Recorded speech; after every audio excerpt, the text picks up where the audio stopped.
Drinkin Bros, presented by GhostBed.com.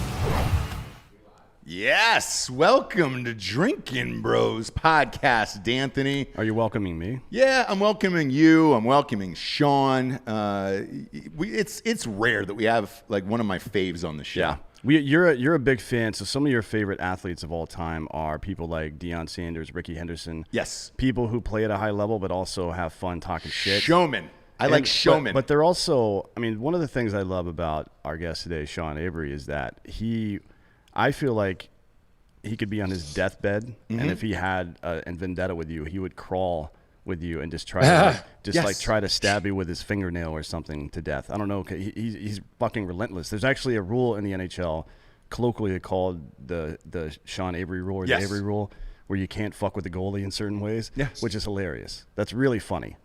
Look, you're the best in the biz, and I'm going to fan out for a second if you'll allow me. It's rare that I do. I mean, we have a ton of famous people on the show. I'm going to fan out for you, though, because, again, like he was saying, Ricky Henderson, Deion Sanders, I like guys like that. I also like guys who you believe that when they walk off the ice, somebody like you, they live that life, right? That they'll either kick your ass in the streets and then just be an absolute dominant force in the sheets. And I believe both of those things about you, my man. And I think you would dominate dudes as well. I don't know which way you go. I don't know if you have a special lady in this life or a dude, but either way, I know you're on top.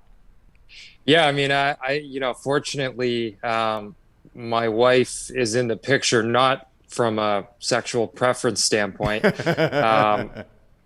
but I think that she's definitely tamed the tiger a little bit, because there's many times during the day where I think if I didn't have a wife, if I didn't have a new son, I would possibly think about going on a rampage, like, fulfilling on a couple of those vendettas that are burning inside of me.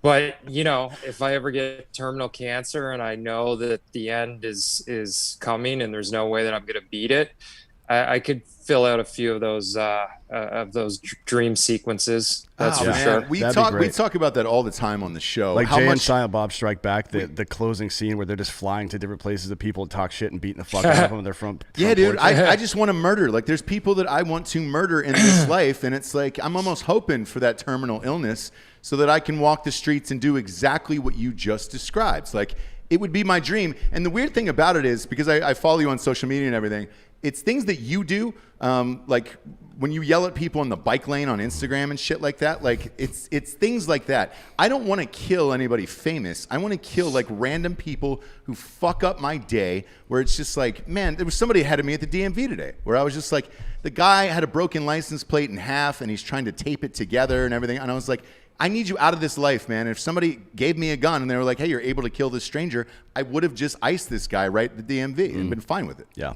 Yeah, I mean, I'd like to go back to, I think there was a time in America where, men could just, if we had a difference with each other, we could just actually fight, and you wouldn't have to worry about, there being 10 people with a cell phone camera or lawsuits or whatever, all the shit that comes with it. But yeah, we're in a new world now. It's funny, you talk about the bike lanes. Now my new thing is street cleaners. So because once the pandemic hit, de Blasio, the mayor of New York City, who, I'm asshole. I widely, I'm very free with my criticism of this guy, who, by the way, ran for Democratic nominee, which is like just fucking mind boggling that somebody actually in his inner circle said, yeah, I think that's a good idea. Like, his kids and his wife, actually, which I guess your family's supposed to be supportive, but they're also the ones that are supposed to look you in the eye and go, this isn't a good idea. What you're doing right now is not a fucking good idea. It's a waste of time. Don't even bother. But anyways, so de Blasio, he changes the parking rules in New York City. So alternate side parking. Normally, if you park on the street with your car, you have to move it twice a week for street cleaning. So now you only have to move it once a week, which means you can park your car in a spot on Monday and you don't have to move your car until the following Monday. Right. So That's fine. Okay. He changes the rules. I'm fine with that. The problem is when Monday comes around, these fucking people, they sit in their cars and they don't move when the street sweeper comes. And then when the ticket people, who, by the way, imagine being that fucking, having that job where you just walk around giving people tickets all day and you feel the hate. Like, no one likes getting a ticket. No one likes people that give tickets. That is the worst fucking job you could ever have in the hit. And I respect the fact that they're on their feet working all day, but like, you're just laced with terrible karma. Your whole circle of life is with bad vibes and juju. It's like being a process server. Like, nobody likes you. Or Michael Moore. Nobody likes him either. Yeah, one of those two. So these people sit in their cars and they don't move for the street sweeper. Now, if they're neighborhood people or if they aren't neighborhood people, it doesn't fucking matter because the streets need to get cleaned. Right. So because they're so fucking lazy and selfish, they don't give a shit about anyone else's neighborhood. They don't care about the street that they live on because they just walk back into their hole and they fucking hibernate in their apartment, and they're just assholes, and they don't care about kids having clean streets in New York City or anyone for that matter. So now I've moved my transgressions or my aggressions to these people that don't move for the street sweeper. I haven't figured out how to sort of formulate it into visual enjoyment for people like ourselves on Instagram. I'm about to kind of figure out how to get to that point, but the bike lanes are, New York City is a shit show right now because they've allowed outdoor dining. So there's 10,000 restaurants in New York City that now have their restaurants on the fucking streets of New York or the sidewalks of New York, and people actually go and sit on the side. They sit. I see people that are having like an expensive dinner.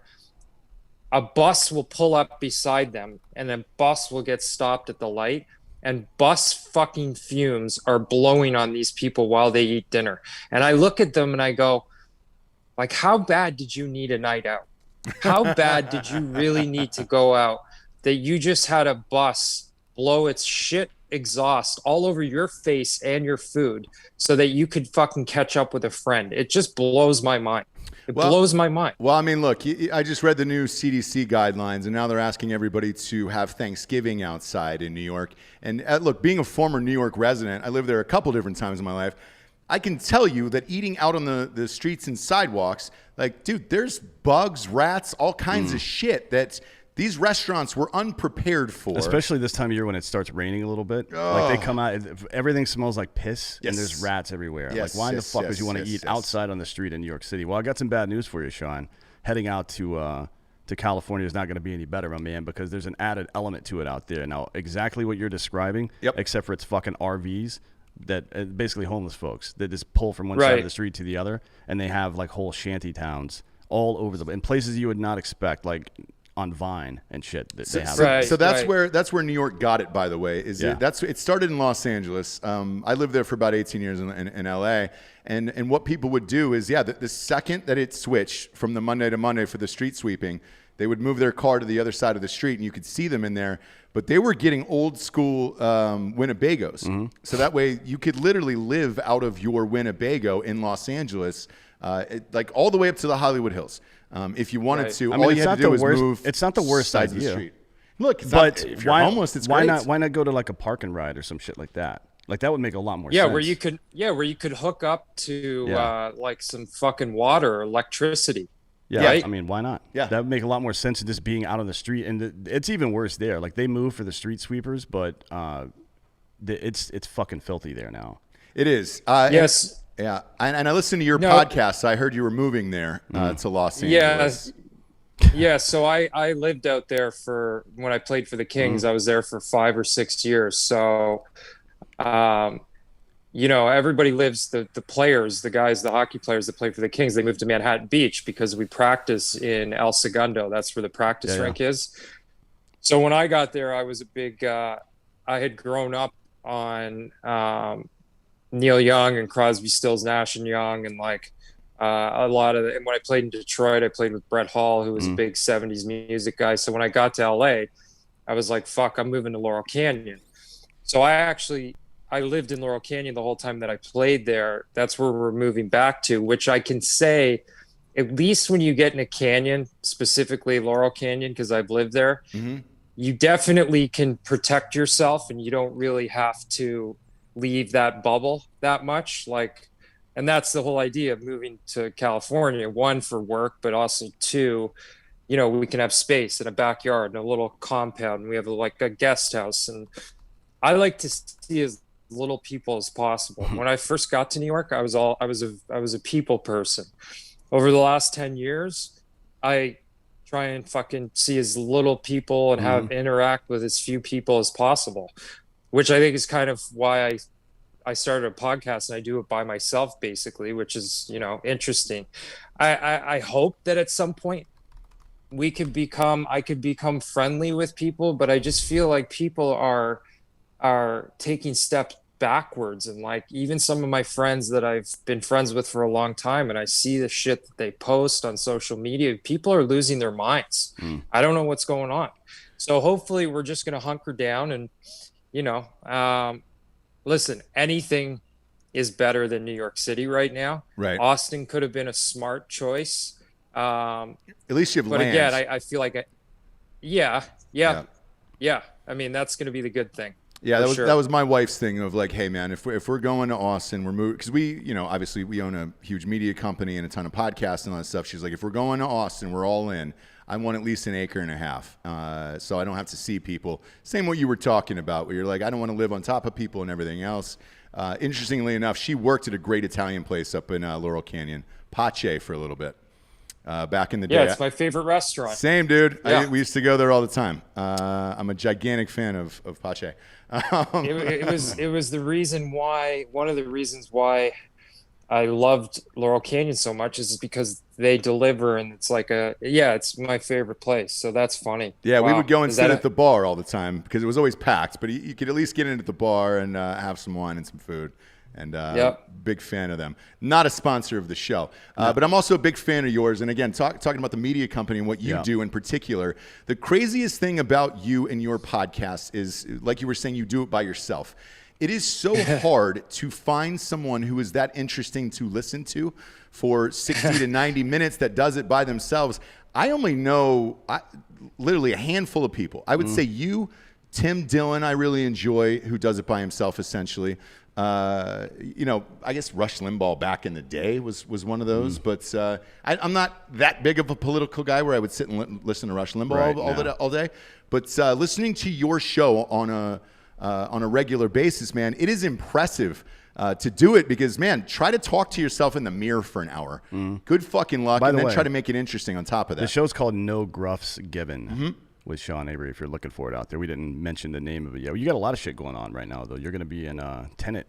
Yeah, Tenet's out. Oh, man. Is it out? I haven't seen it yet. Is it good? You're a movie star now. Yeah, I mean, it's out. It's not out. Depends where you live. If you can go to a movie theater, I just saw Regal now closed all their U.S. theaters, which is permanently crazy. But I think for the time being, yeah, they had a few open in California and they had a few open in New York. Like, that's the other thing, you know, our fucking Governor Cuomo, who, you know, he's got his brother who's a hero on CNN every night and, you know, talks about how much of a hero he is. Yeah. And now he walks around New York City, he doesn't wear a mask. It's like, but Cuomo, you can do all these things in New York City now, right? You can play basketball. You can play one-on-one basketball. You can have a fucking sweaty basketball game with 20 unknown strangers, but you can't walk into a movie theater at 25% occupancy with like proper airflow and fucking cleaning supplies. And there's no one in the theater because there's only one movie in the theater now, which is Tenet. Yeah, this place is crazy. But no, I to your point, I do have a lot going on. The podcast, I think what I'm trying to start doing is trying to start interviewing more people. When I originally started it, I tried to open up the phone lines, which is kind of interesting. There's this thing called Call-In Studio, which is like basically you guys remember the Oliver Stone movie JFK?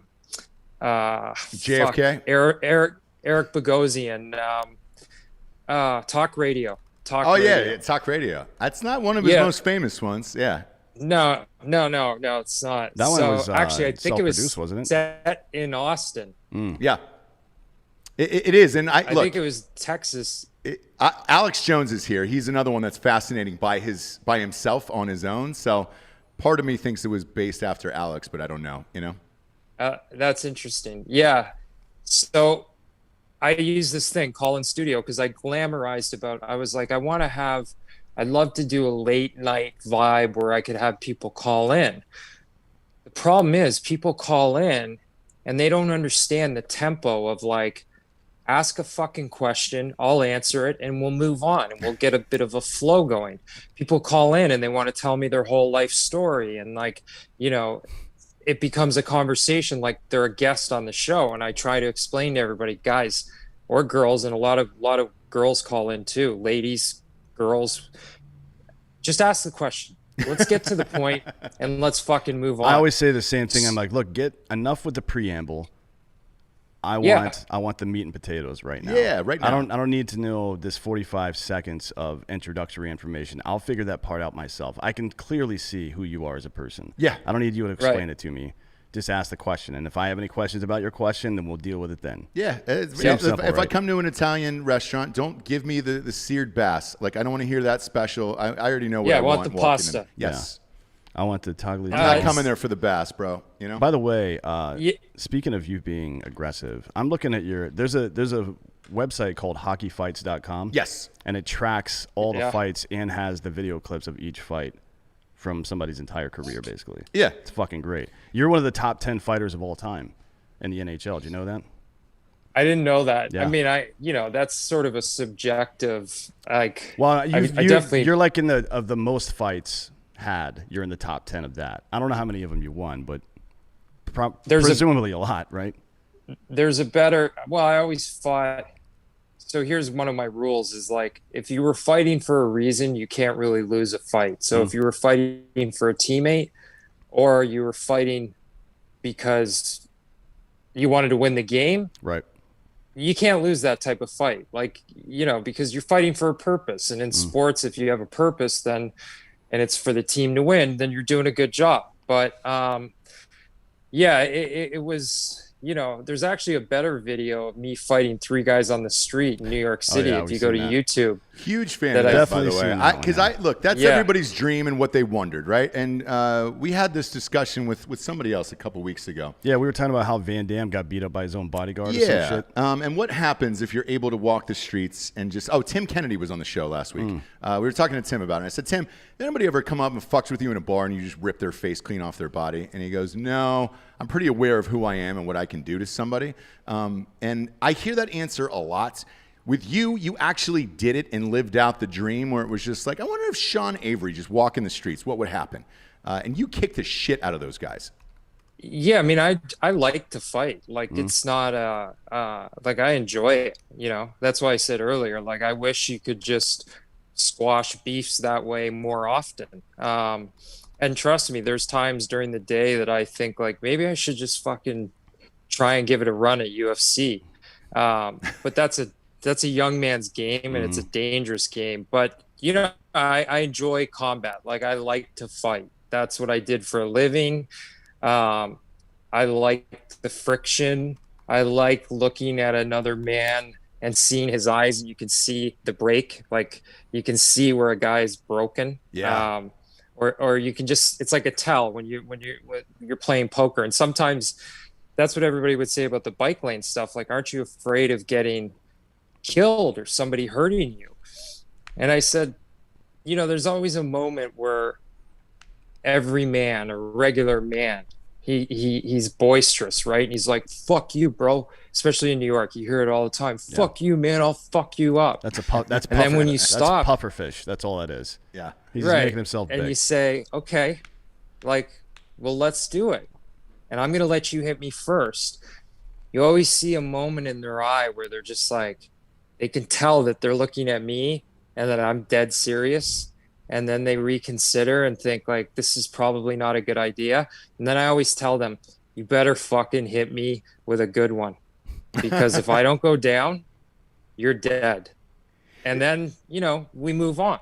But I fantasize a lot about the way it could be. Like, not even the old West where you had your six slinger, and like, I don't even know, when did they skip? They went right to guns. They didn't go to, I guess, gladiators. I guess you take it back to, the Colosseum. Yeah, that was the way you went to swords after that. So it started off with fists, and then it went to swords, and then it went to guns, and now we have rockets, and now we have all the other shit. Yeah, but dudes, when they try to duel each other, they don't just like stand on opposite sides of a field and shoot rockets. Although that would be really fucking funny. Be great. Like, put two dudes with RPGs. Yeah, at fucking at the new Raiders stadium. Yeah. In either end zone, and you just have RPGs, and good luck, brother. Yes. We'll see what happens. I mean, the chances of you actually hitting a guy are pretty slim, because you can see that thing coming and move out of the way. I'm not kidding. Like, you can see the fins pop out, but it would be really funny. You could see different strategies. Maybe he tries to bounce it off the ground and blow the guy up.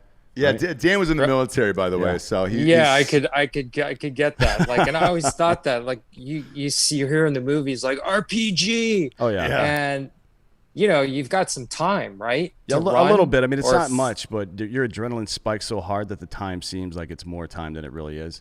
Right. But I remember one time we had just chased down some shitheads at our buddy's shot, and we were interrogating them. And hard air quotes there on interrogating. I saw that. Yeah, me and my first sergeant were standing on opposite sides of the street, just pulling security, and all of a sudden you hear the hiss sound, like you hear a rocket get fired, and you could see the fins pop out, and we both looked down the alley at the same time and just looked back at each other and said RPG, and then looked back, and it just whizzed right through us and hit the truck. And we were like, I was like, wow, that was really surreal. I didn't realize that I would be able to watch that thing go past me like that. I figured it would be a lot faster. Maybe it was the adrenaline. I don't know what it was, but it was pretty dope. Yeah, that's what's funny about when speaking of Tenet, we shot Tenet, Christopher Nolan, who is obviously Christopher Nolan, he doesn't like to do a lot of CG, like After Effects. Yeah, he likes so they practical do everything effects, in camera. And it was the first time I had seen when he shoots an RPG in the movie. Anytime you see an RPG like shot in a movie, it's shot on a piano wire. So the piano wire would go from the rocket to whatever target it was hitting. So sometimes that piano wire would, like, if it was a close call, it would run over our shoulder, but the thing would just it would just run across this piano wire, and I'd never seen that before. So you could really see it, and you weren't worried that, like, fuck, I'm about to get shot with a rocket. You're like, this is part of the gig. Yeah. So you could see it, and it would just hiss over your shoulder, and kind of like, it was like a snap. You could feel it coming and hear it coming, and then it would just blow by you. But I had never seen anything like that before. And yeah, it's piano wire. They use piano wire. Well, they just run the rocket. Yeah, that's what a tow missile uses, by the way. It's not piano wire per se, but it's a cable fires out, and then it runs along a guided cable, like in a real environment. So that's where they got that from. It's a really good. Makes sense. They use it for practical effects in movies all the time, because it's the only real way to do it, unless you actually fire a rocket at something. But then you have to do 3 cut scenes, right? You have to do the rocket being fired, because you have to fire it in a safe direction. Right. Then you have to do the foreground shot, and then you have to do the fucking side shot. It's too much. Surprisingly, I've never starred in a movie with a rocket being shot. That is actually yeah. I think there was some. Well, no, I've done a bunch, Sean. I've done a ton. It was mostly explosions. Yeah, zombies getting fucked. Yeah, but they're all CGI bullshit. Like, nothing on that level. I mean, Tenet. You're looking at what, a $200 million movie. Do you even know the ending of it? Be honest.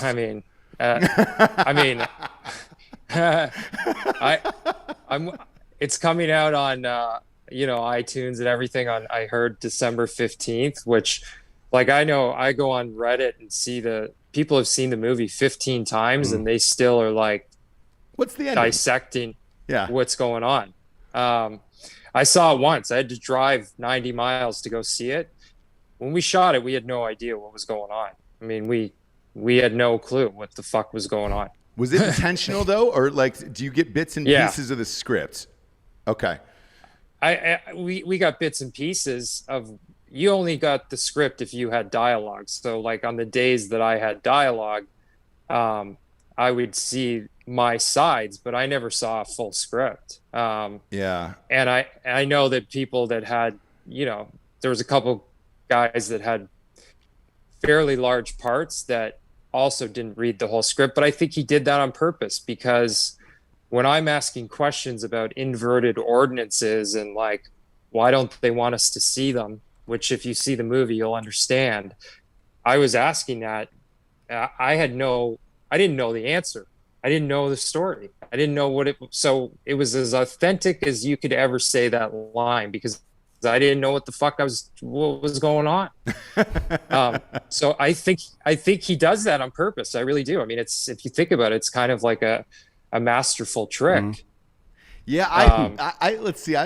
Looking back on it, the biggest budget movie I starred in was $35 million. We never had anything like that, but there was an audition for Spider-Man one time where you go down, you know, it's all green screen and all that stuff, and they handed you the sides, and then as soon as you were done with a screen test, they put them right in a paper shredder in front of you, so you couldn't go take them anywhere or whatever. And I was like, well, what happens if you end up getting it? And they were like, well, they'll send you the scenes of whatever that is, but you won't get the script. And I was like, no shit.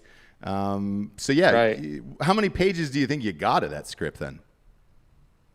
I probably saw 4 pages, which was one scene. Fucking way. You know, and I shot for 6 weeks. We shot that whole battle scene. It took 6 weeks to shoot that battle scene, which is the final piece of the movie. So when you say 200 million, it's like that movie cost 600 million easily before they even spent any money on marketing. I mean, I don't know. There was 1,200 people on set the last day that I think we filmed. Like, they had a whole city. There were so many people and so many helicopters. There was 12 Blackhawks that were all in the air at once. I mean, it was the most wild thing I have ever seen, that they flew in from Montana or something. I think that's where they rent a lot of them. Like, it was for my first real big budget movie. Yeah. I don't think now COVID, like, I don't know if there'll ever be anything as big for a long time. I mean, there were 1,000 extras. Yeah. Real fucking extras. Unless the movie is about celebrating Joe Biden winning the election, then you can have as many people in as whatever in the streets as you want. Yeah. Yeah, because the studio's got that listed at 205. At that budget at 205. Probably not real. Let's face it, they usually knock about 50, 60 off of that. That probably came in around then. And then they probably spent the marketing. He doesn't do as much CGI as a lot of people do, but just to clean up a movie with that much action, you're talking about millions of dollars. Oh, God. I mean, like $30, $40 million. The sound edit on that movie had to have been the worst goddamn thing of all time. I don't know why anybody would want that job. I mean, you're rich as shit, but to do sound editing on a movie like Tenet, my God, man, I would hang myself Epstein style. Or just have Hillary push me. Either way, that'd be brutal. Yeah, that's funny about the protest or celebrating Biden. Like, I had a tough day on Saturday in New York because I can't vote. I'm a fucking green card holder. I married an American. I'm becoming a citizen. What makes my blood boil is like irony and stupidity. And when you go on Instagram and you talk about masks and you're going to save the world, we're going to save the world, we got to social distance. And in New York City, I see these fucking people. You walk by them on the sidewalk, they got their mask on, they got 2 masks on. You walk by them, they point their head in the opposite direction. I'll turn around and I'll watch them take another 20 steps. Yeah. They're walking into a restaurant to go have fucking dinner. Yeah, so they'll take their mask off once they're inside, right? You're allowed to take it off once you're inside. Yeah, they got to eat. Yeah. And then they're getting served by strangers that God knows where they came from. I mean, it's like, that's the irony, and that's how you boil this down in a nutshell. These people are fucking nuts. They're nuts. They're out of their fucking minds. And then today they were like, look, there's an unexpected spike in New York City. And I was like, what was unexpected about that? There was an event that happened on Saturday where millions of people were in the streets of New York. Why do you think there's a spike today? Chuck fucking Schumer sharing a champagne bottle with fucking people in the streets. So stupid, man. I mean, I don't really care If I was Chuck Schumer, I certainly wouldn't be doing that because he's old as fuck and will probably die if he gets COVID, right? Yeah. Not probably, actually. Right. He's still got a fucking 95% chance of survival. Right, But right, anyways. That's a stretch, but yeah. Well, it's 94.6 maybe. for people 70 or over. Yeah, just Oh, don't be okay. a hypocrite Well, there you go. about it. But Just that's don't be a hypocrite I about agree it. with you. The hypocrisy part. It's not even. It's not hypocrisy so much. It's that they don't believe it. yeah. Right? So why are you Yeah. trying to get me to? I know in a sense that is hypocrisy, but why? It's not about the hypocrisy. It's about these people are just flexing on us. That's it. Yeah. It's like, yeah, we can Almost- make you do whatever we want you to do. That's it. Governor Cuomo gets on TV every day, and and first of all, if you're in the middle of a pandemic and you have time to do a 3-hour press conference, that in itself, I question what the fuck you're doing. What are you really doing that you have time to do a 3-hour press conference? He'll do 3 hours. He'll talk about masks. He'll get Mary J. Blige and fuck, what's his name? John Oh Legend. Christ. Yeah, John Legend. John Legend Yeah. or John Leguizamo. No, he'll get Mary J. Blige and John Leguizamo. He'll bring them up on stage. He'll get them all geared up on masks. Then his brother will go on TV. He'll talk about masks. Then you'll wake up in the morning and you'll see the New York Post write an article that Cuomo's brother, the building that he lives in, they're trying to get him under control because he doesn't wear a mask. He walks in and out of the building with no mask on. There's older people. He's had fucking COVID. Yeah. He got over it, I guess. His whole family got it. So that is the moment where I go, what do you think that you're insulting me? Do you think I'm a fucking idiot? Do you think is that what this is? Like, I take that personally. I That do you too, think yeah. you can lie to me, and I just go, yeah, that's the way it is. And when I see these people that take that position, that's when I write them off. I'm just like, you know what? You're good. I'm good with you. You're good with you. Let's just be good with each other, and I'll go my way. Right. Yeah, now you're moving back to Los Angeles. Look, Dan said at the top that, you're doing so many things. You're a podcast, you're an actor now, and all that other stuff. Is that the end dream, is to be an actor, maybe get a sweet HBO series? I don't know, like you were saying, I don't know how many more movies they're going to make with the theaters shutting down. If so, they'll go straight to streaming, obviously, which isn't necessarily a bad thing. No, our buddies at SEAL Team are back to shooting. Correct. But the sets look totally different. Oh, yeah, and you've Like got to sit in these glass cubes of emotion now Yeah. separately. I don't know if you've seen it, but Yeah. awful. Yeah, I know a couple of people that are back, and like, no, I got to tell you, I think this first of all, the pandemic for me was the best thing that ever happened because creatively, it just got me moving. Like, shit happened. I don't know. I guess I realized that you can do things on your own, and you can, as long as you have a phone, as long as I don't get kicked off Instagram, you have this platform that you can get people engaged with you. And I think every week with the podcast, I get more and more interested in it because when I started it as a defense mechanism. I was like, the cancel culture is going to come for me at some point, and I need a long format platform to be able to defend myself so I can put fucking food on my table and protect my family. Then it morphed into, wow, this is actually working, and there's a lot of people that think like I do out there, and let's create stuff that they really enjoy. And I think, so when we talk about going to California and like, the end goal, I think the new challenge of like telling a story through a character is something that's interesting to me. I feel like I did it as an athlete for a long time. This is a new medium. Do I think it's the end all and the final answer? I don't know. I know that one thing I can control is every week I can press record and I can tape an hour or 2 hours, totally control the content, the messaging, who I have on, the world that I'm living in. And that makes me happy. And I like that control, and it's almost therapeutic for me. But what I also know is there's a lot of people that think the way that we do and that are sick of the bullshit and want to read between the lines and just want to vent. And that was, when I take it all back, it's like this really whole thing started with the bike lanes. People love to live vicariously through people seeing somebody do something that every single universal person wants to do. When somebody gets in their way, or you ride a fucking bicycle on the sidewalk, or you ride down the wrong way of the street, everyone thinks that person is an asshole. Even if they do it themselves, they know they're in the wrong at that point.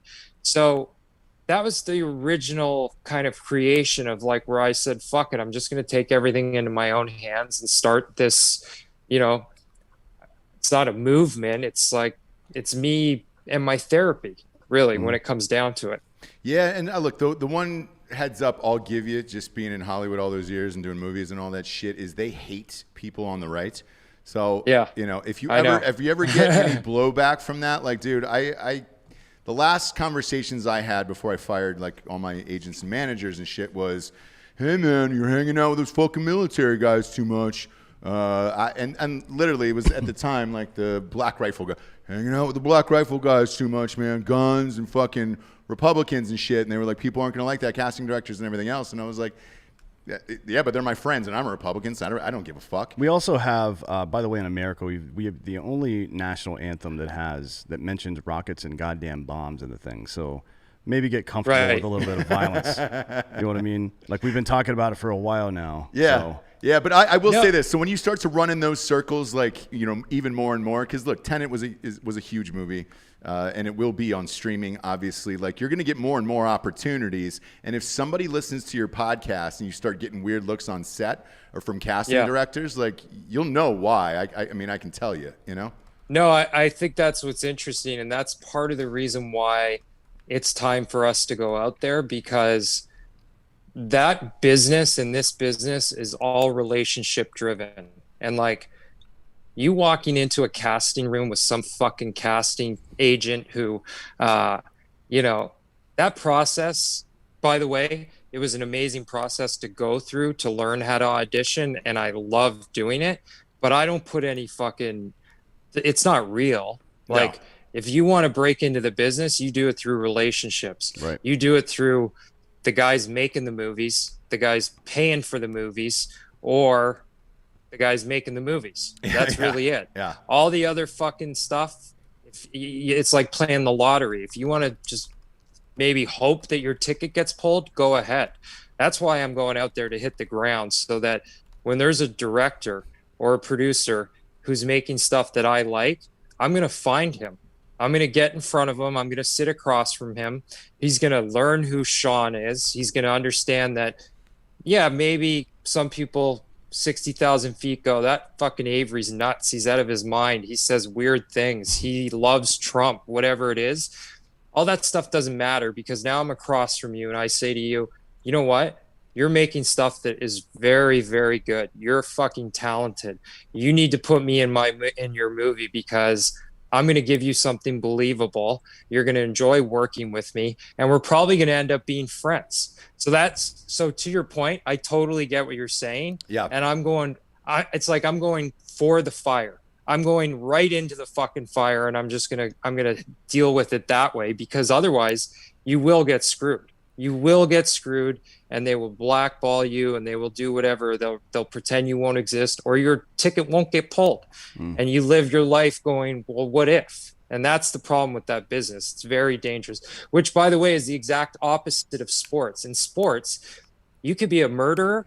You could you could pretty much do a lot of things. As long as you can ball, you're all set. 100%. We get a signed O.J. Simpson jersey here on the set. Right. And O.J.'s still looking for the real killers right now. So want to clarify that. The murders you're talking about are like Aaron Hernandez and like Ray Lewis. O.J. obviously, though, was not guilty. So, Ray Lewis, we don't know if did Ray Lewis, did he do it? I don't think so. I'm from Atlanta, honestly. Georgia. I never believed that story. I never believed it. Yeah. Ray Caruth, on the other hand, he murdered. He did. For sure. He murdered. Clyde Edwards-Hilaire murdered. Look, I'm jealous. I say it out of jealousy. Well, I think Clyde Edwards-Hilaire, that one was considered self-defense, right? It was. So he got a free stateside kill, man. That's beautiful murdered stuff. somebody who stole his Xbox. Very proud of him well, I mean, does Texas have that same law as Florida, where you can shoot ground. somebody to defend yourself? Yeah, you can go full Zimmerman on somebody. Absolutely. Yeah. It's, it's very actually pretty complicated. There's something called aggressor laws, right? So Right. if you're standing there and I just pull a gun out and point at you, I'm the aggressor in that situation, right? But if I put my gun away, then you pull yours out and shoot me, then you're the aggressor and you've just committed murder. It's very bizarre. Like, things can change in a split second, which is why, although I am a huge fan of private gun ownership, I think that people should be required to get a lot of training before they can have concealed carry permits. Not because not because I want the government getting involved in that, because it is a big responsibility to carry that weapon around, and a lot of stuff can go wrong if you're not well trained on that platform. So it's not about limiting who can get it. It's about, and I think it should be, if not subsidized by somebody, at least by private industry, right? Like, gun companies should pay for people to get licensed and trained on these platforms. I agree. Otherwise, you're going to have the Ken and Karen sitch where homegirl walks out into the yard she's just got finger on the trigger, pointing it at people like, holy shit. Yeah. I was holding my breath the whole time, like, this idiot who thinks she's defending herself is about to literally murder somebody, at least second-degree murder. Yeah. I mean, that's what's kind of interesting, and I've been sort of vocal with cops. Like, I don't say defund the police. I say we need more police, and the police need to be training, and they have to pass physical fucking tests so that they're not big fat blobs, so that they can actually arrest people and not have to pull their gun out and shoot them. Like, I don't understand it. Why would you ever need to pull your gun out and shoot somebody when you outnumber them 6-1? Like, fucking run them down. Yeah, it depends, tackle right? them. If they've got a weapon, then that obviously changes things. Right, I get that. Yeah, yes, but if they're unarmed, it gets complicated, because police have their duty belts, and there's various objects on there that can be used to either stun or severely injure somebody, including a gun, obviously. If you're trying to wrestle somebody to the ground and all that stuff exposed, and they reach for your weapon and pull it out, I mean, at that point, again, you have no choice. So it's, you're right, though. The solution is more cops that are patrolling. Like, LA got it half right. And more funding. LA diverted a lot of their funding over to more patrol officers and less gang stuff, like task force stuff. They should have done both, frankly. They should have just expanded patrol and left the other stuff alone. But they got that part right. For sure. Let me ask you, though, why can't, instead of shooting somebody in a kill shot, why don't you put one in their ankle? Well, here's why. Because like, the average. What the fuck? This is just math. I mean, and it sounds maybe boorish or coarse to think of it just in a mathematical way, but here it is. So the average male torso in the middle is about 19 inches wide, right? And a handgun is a 4 to 5 minute of angle weapon, which means for every 100 meters it travels, there's a 4 to 5 inch radius it can land in. Basically, this is reductive, but that's basically how it works.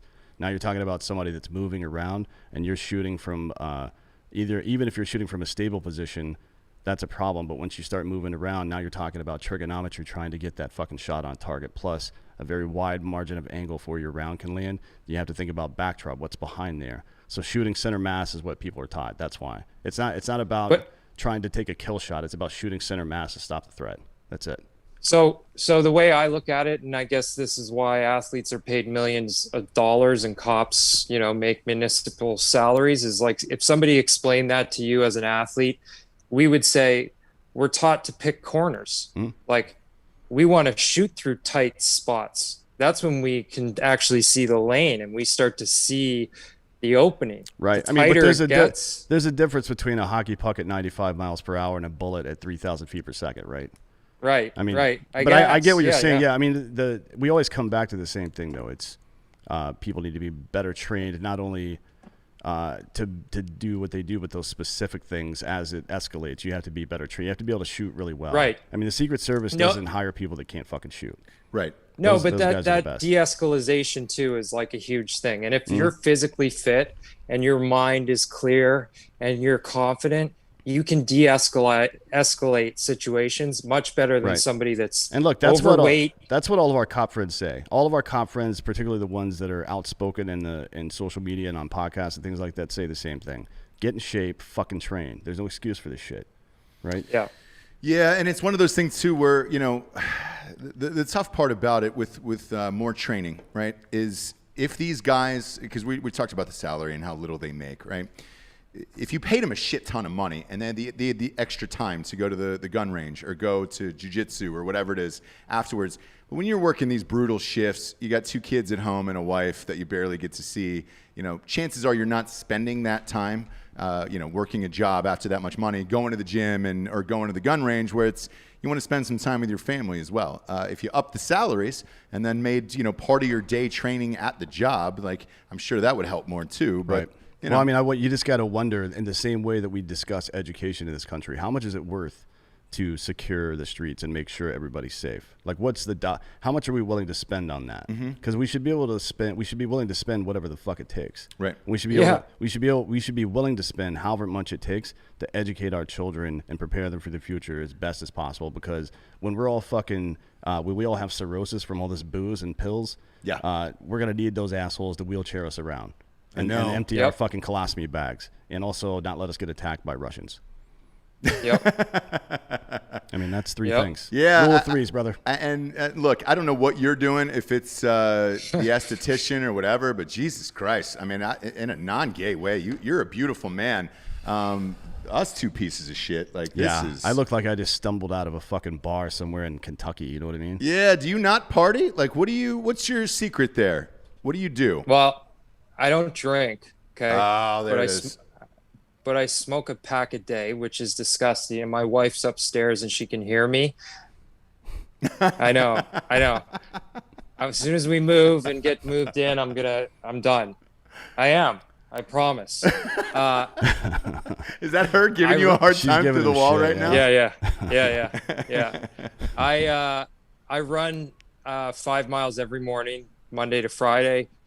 Saturday, Sunday, I usually do like I do a 6 mile run that's like heavy pace. I'm a runner. Like, I run every day. I can't function and my mind doesn't work unless I run.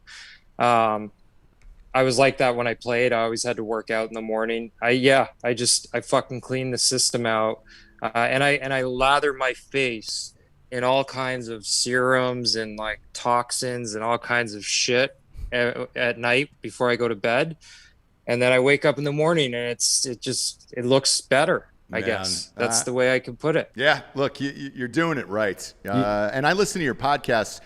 There was a story you told about how much you hated to run on the weekends and that it's brutal. And like, I feel the exact same way, by the way, where every single second when I am running, I sit there and think to myself, my God, man, this is the worst human activity that one could do, and unless I'm being chased, like, why am I doing this other than to stay in just some form of shape to be on camera every day where people aren't like, who's that fat piece of shit who's trying to tell me how to live my life? Maybe if you were at a state fair and they were getting down to their last couple of fucking bacons on a stick. Boy, I'd run faster. Yeah. You can crank that up to an 8.8 That's the only reason I'm running. Or if there's a gunfight, I'll run towards that. Yeah. And start shooting. But I'm not going to like run for no reason. Come on, man. Not that it's for no reason. Obviously, it helps you. But running is, to me, like eating vegetables. Pointless. Yeah. No, honestly, I think it's my pressure cooker. It's like Jesse's like his wife's like that. My wife can. She runs. She likes to run like that. Yeah. It lets all the steam out of me. Otherwise, I'm like a hothead, So I gotta keep it. You don't say it, Sean. I gotta keep it Breaking leveled. news, ladies and gentlemen. Sean Avery, hothead. Yeah. You look like a young sea captain today. You would never know if you were walking the streets in New York that this guy would just beat the life out of you. Like Steve Zissou at 30 years old. Yeah. I got that look going. You're right. That was a great movie, by the way. It was a fantastic movie. Sean, we got some sponsors that we have to do on the show. You do too as well. If you don't mind humoring us with a couple of them with you, it'd be great. One of them we share, I believe. Or you just really fucking love Raycon headphones. No, I mean, we share them definitely, and I do love them because I run every single day. So yeah, let's do it. Yeah. What kind of music do you listen to? Just out of curiosity. I mean, you said 70s stuff, but what do you listen to now? What do you run to? I've run to like Tool or more heavy shit, like Rage Against the Machine. I usually, whenever I used to run, it was Lamb of God. I don't know why. I mean, they keep a good cadence, I guess. Maybe that's why. Yeah. I'm institutionalized. Yeah. Mine was Michelle Branch. Yeah. Big Branch fan. I went to the Olive Branch's 2008 tour. Are you going to keep just using her last name? Yeah, but again, if you're a branch head like myself, dude, you branch off with others. A branch Davidian? Big, yeah. Everybody who's out there who's holding a twig in the air today knows that they're a branch fan like myself. So, I listened to him in Raycon headphones from buyraycon.com/Drinkin Bros. Finest in the business. Sean Avery. Look, if you're watching him live on YouTube right now, beautiful man. There's a reason why he's in that great a shape is because he doesn't have to pull his headphones out every 10 seconds. He's able to run with those. Those things never fall out. They will live with you. They will die with you. There's a rumor that RBG died with hers in. Can't confirm it. Can't deny it. Was it her dying wish to take him out of her head? No, it wasn't. It was for Trump to wait for a Supreme Court nominee. Well, but he didn't do that. Instead, she probably died with those Raycons in. Go to buyraycon.com today. You think she was listening to Rage Against the Machine? Drinkin Bros, probably, with a pocket full of shells. Yeah. They're knock it down to about 15% off there. These things come in about $65, worth every fucking penny. Next up, we got KillcliffCBD.com. 25 milligrams of CBD in every single can. Are you a CBD guy? What do you do for the pain after all those years? No, I'm not. Weed? I go right to the source. Yeah. Look, we smoke weed. Dan smokes. He's been smoking all show. Well, all day actually. All day, yeah. And all day tomorrow and the next day. And but what I will say is you throw a little CBD in with it too. That really enhances it. No one knows that. 25 milligrams of CBD in every single can. Obviously, 80% of our audience is military and first responder, but we don't want you guys to piss hot on a drug test. Therefore, swapping on over to CBD. Go to KillcliffCBD.com today. Promo code Drinkin Bros, 20% off of every case and free shipping.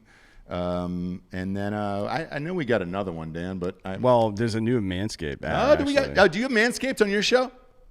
Oh, dude, what is it? Mary, something balls. Yeah.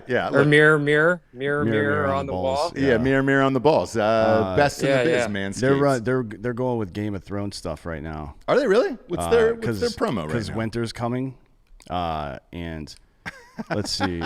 Bran was actually in a wheelchair because he didn't trim his balls with Manscaped. Oh yeah, really? Yeah. Which is probably true. That kid looked like he was rocking a bush. He was, to be honest. Yeah. Who the fuck just sits around in a wheelchair?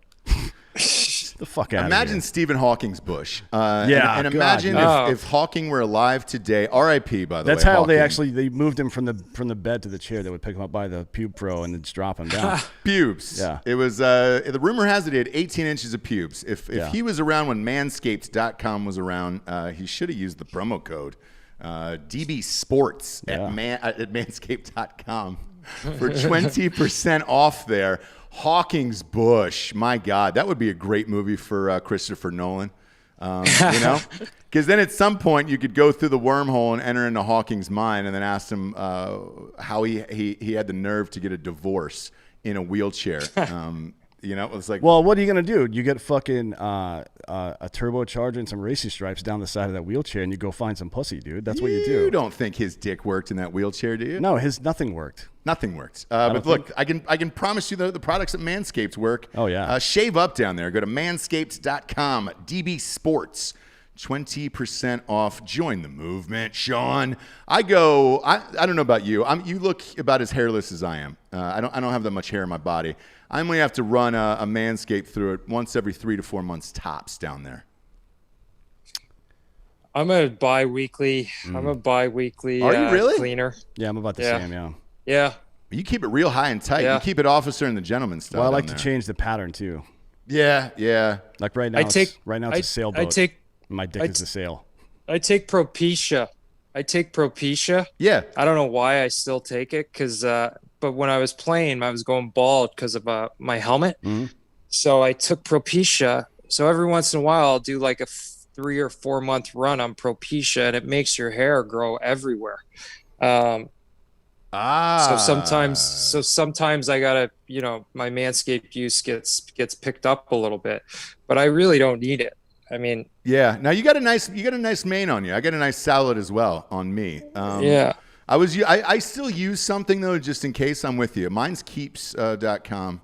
/revolution. We're just shouting out like all 90 shows at this point, but it's the same thing, man, where it's like, dude, I think that's every man's biggest fear is going bald in this life. And I always say the same shit to my buddies. I'm like, hey, dude, if you're going bald and you know it, why don't you, it's like musical chairs. You might want to grab the one that brought you there and then ride your life out with that one. Or the wallet can beat it too. A good fat wallet can beat baldness. Yep.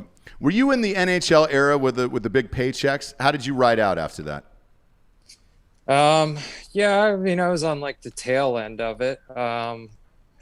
You know, I think you definitely, you realize how you got to hustle to make money when you're done. Like, professional sports money isn't fucking everyday life money. Right. That's for sure. Yeah, and I think the NHL is not nearly as suited to some of the other sports to developing an individual brand. Like, you think of the most famous, like the best players in hockey right now. What exactly? You don't see them on major advertisements and shit all the time like you do with NBA and NFL players. Yeah. It's weird that you don't, but you don't. No, you don't. I get a weird story I don't think I've ever shared this on this show, but you should do this, by the way, because you're one of those dudes again who's sweet and famous, where it's just like, dude, you rock skulls. So if you called up somebody and said, hey man, it's Sean Avery, I want to come in and shadow you for a day once you get to LA.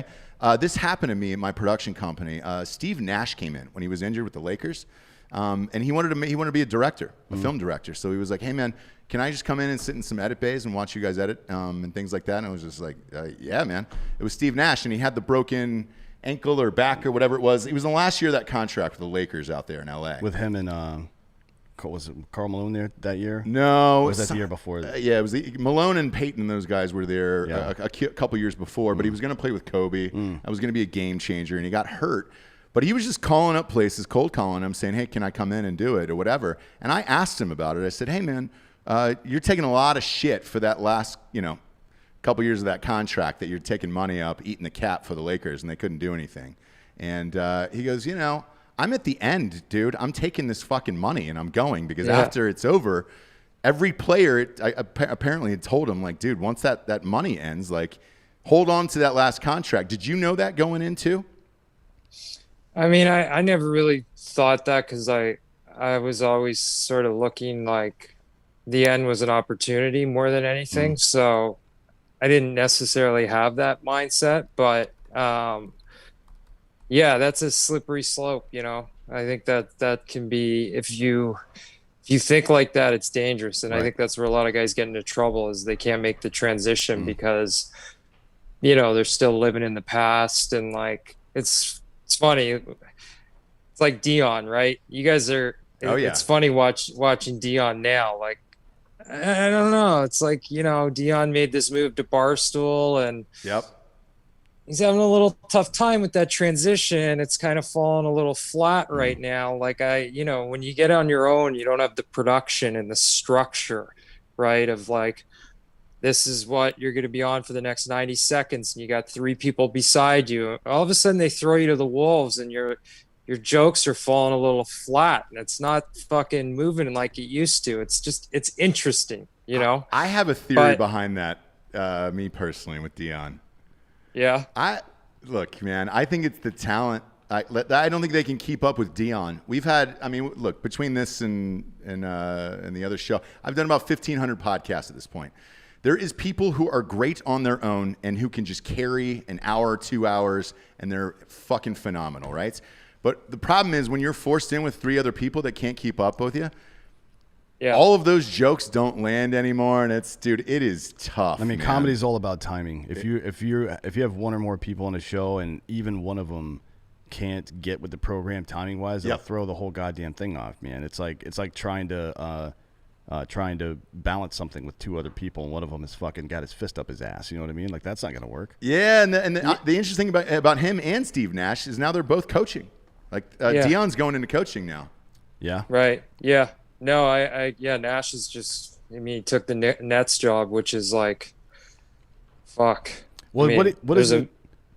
That million other places you'd want to coach, not Brooklyn. Yeah, that was weird.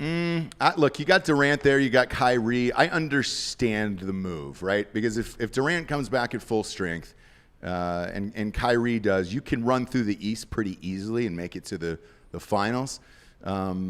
Problem is, once you get there, you're gonna run into the Warriors again, or potentially the Lakers, or both, or whatever. Yeah. Well, I mean, Leonard, whatever. Season, Kawhi Leonard and Paul George and those guys are gonna do, and the Clippers. But I mean, we're back to that point, by the way, where the East pales in comparison talent-wise to the West, and now LeBron is in the West too. Right. So they're fucked, right? Like the East isn't going to win anything for a while. No, but I think that's probably the move for Nash, though, right now, is in the East, where you can get your feet wet, and at least you're playing with some championship guys on that team.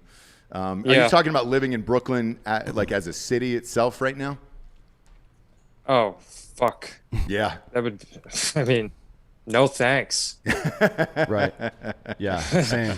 So what is it that you're looking to get into now? Like, you just want to be an actor? Do you want to write and direct? What is it that you're looking to get into specifically? And what kind of, like, dramatic roles or action or something else? What do you got on your mind?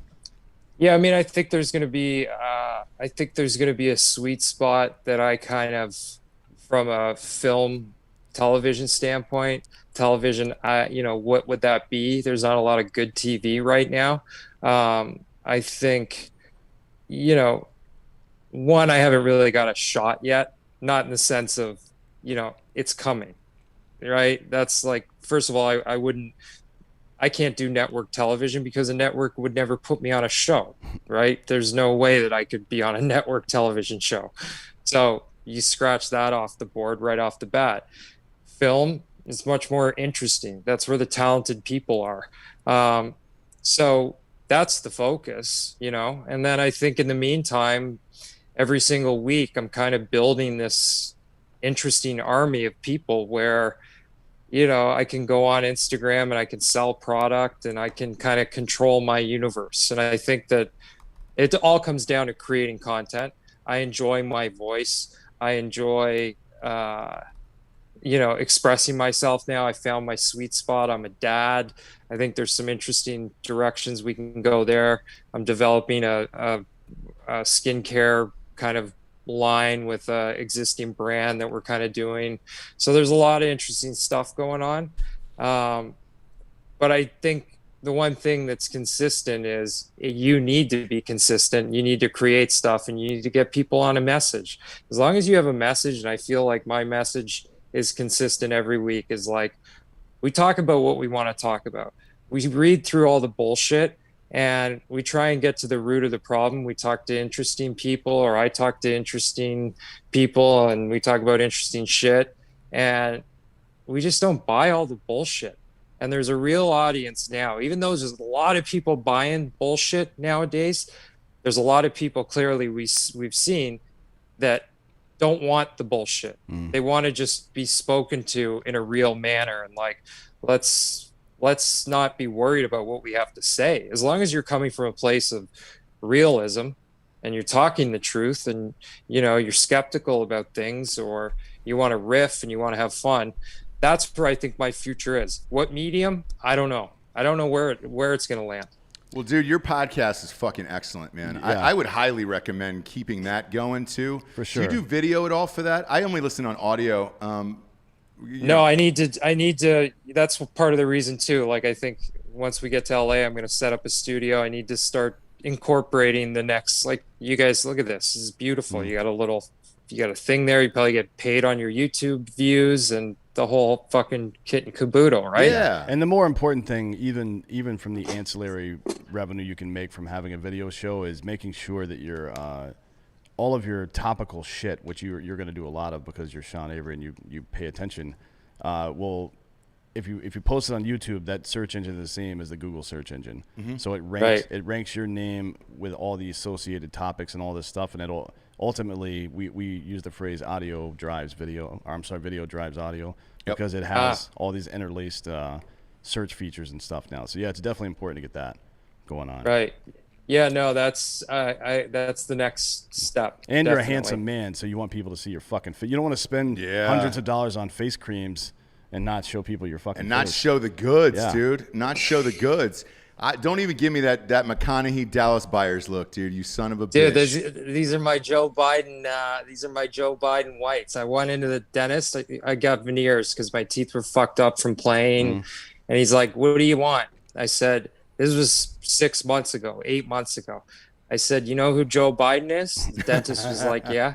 I said, make my teeth whiter than hips. So, and whatever they're giving him to make him talk the way he talks, give me some of that too, because it seems like it's really fucking him up. Exactly. And then you know what your dentist did? He went out and voted 16 times by mail, dude, for Joe Biden. Right. And all of those are being counted as we speak. Oh, boy. Yeah. let's hope so. Well, no. Let's hope Yeah, the not. opposite of that, yeah. Yeah, I don't. What's your thoughts on a recount? It's a hard road for us to go down where you're just like, God damn it, man. You know, you're almost getting away from that at that point, right? Do you think they'll do it? Dude, I think Don's not going to fucking roll over. Me I think neither. he's Me going neither. to, like, every moment when you think, like, okay, you know what? You can't fight anymore. Like, I think this guy's going to fight and he's going to keep fighting. And it's just an interesting thing. Like, I'll tell you a story. I was in Per Se, which is a fancy restaurant in New York City. And he used to come to Ranger games and he would come and watch the game, right? Yeah. President Trump. So, but he would never stay for the end of the game. He would always leave a little early. So one night, we're in a restaurant and I feel a hand on my shoulder and I can hear this voice. And he said, those guys, they just don't play the same when you're not there. And I looked up and it was fucking Donald Trump, President Trump. And like, the reason I say this and tell this story is there was a thing when I was out of the lineup in New York, the team never played as well. Statistically, that was kind of like a thing that we talked about, or the media talked about. And he came to games sometimes, but he wasn't a diehard fan. And the fact that that's what he said to me, I remember thinking to myself, like, this guy gets it. He gets something. Like, there's something tenacious about this guy that's just very interesting. I'll never forget it. I don't think he's done. He might be done, but I don't think he's done fighting, and we'll see what happens. Yeah, I agree. What year was that? Do you remember? Man, 2007. When he put his hand on your shoulder in 2007 and he said that to you, did you think to yourself, man, I just met the president of the United States? No fucking way. No fucking way. No way. Sean, man, you're an interesting guy. You're one of my favorite guests that we've had on this show. Before we get out of here, by the way, it's today is the 245th birthday of the United States Marine Corps. Yes. Wow. They've murdered a lot of people for you, folks. So go say thanks to somebody. Absolutely. And this is the point in the show, Sean, where we get to the Drinkin Bro of the week, where it's somebody who has inspired you or helped you to become the person you are today. Who would you like to give the Drinkin Bro of the week to? Oh, man. You know what? I'll give it to Joe Biden because you know what? Every time I smile and I look at myself in the mirror, I say, thanks, Joe. That's his one contribution to society. His teeth? His teeth, yeah. Yeah. Everything else has kind of sucked, to be honest. What a smile on that guy. Yeah. He should have been a used car salesman. That's what he looks like. Yeah, he does. That's what all politicians look like that. They're like, hey, check out my teeth. Believe this bullshit I'm saying. Like, nah, I'm good, man. It's like, dude, I don't need a 94 Mitsubishi, bro. I'm all good.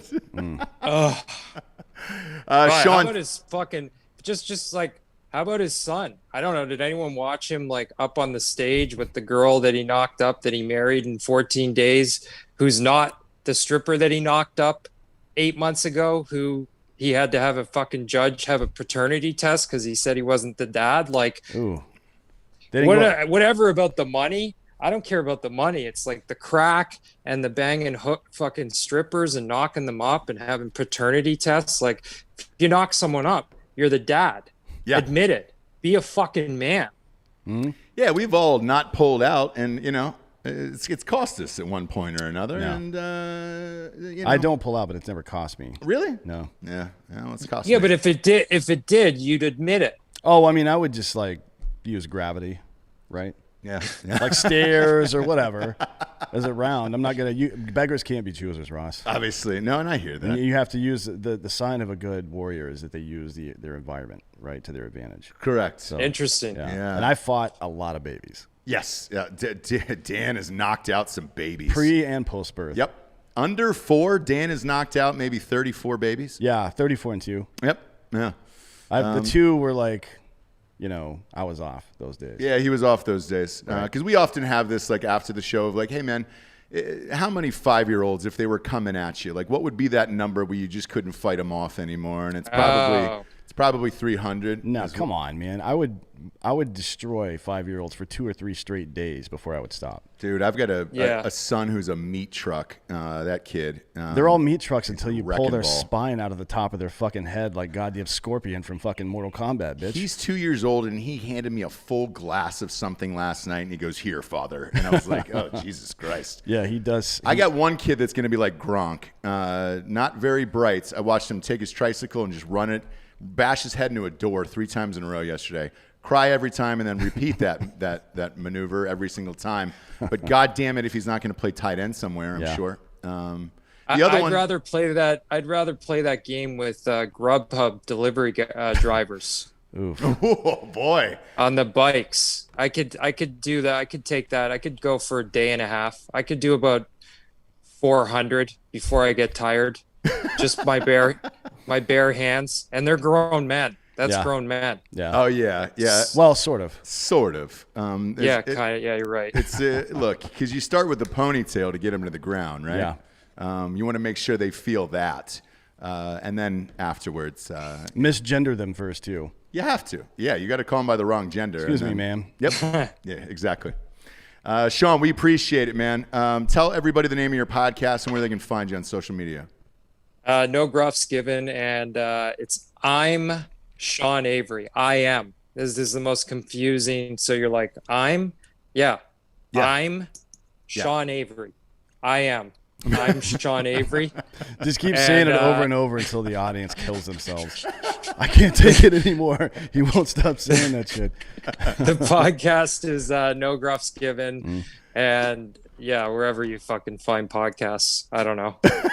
You guys have you have a number of shows on that network though. Ethan Suppley's on there now. He's got this new show. Have you heard this thing? Oh yes, dude. Everybody loves that fucking guy. He's the one who lost all that weight from.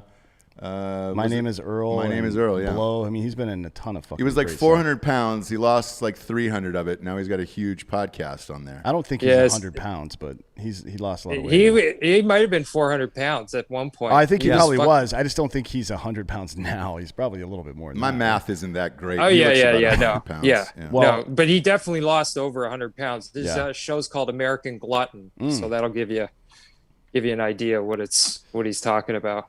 Yeah. There's somebody shouting out Varsity Blues in the message board here.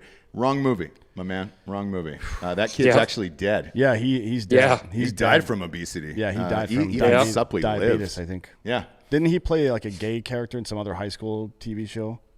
I don't know. I don't keep track of genders, Dan. Well, gay is like not a you. gender, Ross. So. Well, it could be. I'm non-binary, Sean. I don't even know what it means, but I think that's what I'm going to go. That's what I identify with today. So I know I don't like numbers. Hell no. At all. We love you. We're proud of you.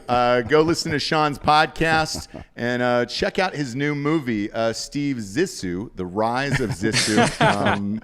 That is available on standard definition Blu-ray. No, man, this was a blast. Thanks, man. Thanks for doing the show. Thanks, guys. I'll see you soon. See you, buddy. Take care. For D'Anthony Holloway, I am Ross Patterson. That was Sean Avery. Hell of an afternoon. Yep. Enjoy the world, everybody. Be kind to one another and get some Joe Biden teeth. We love you.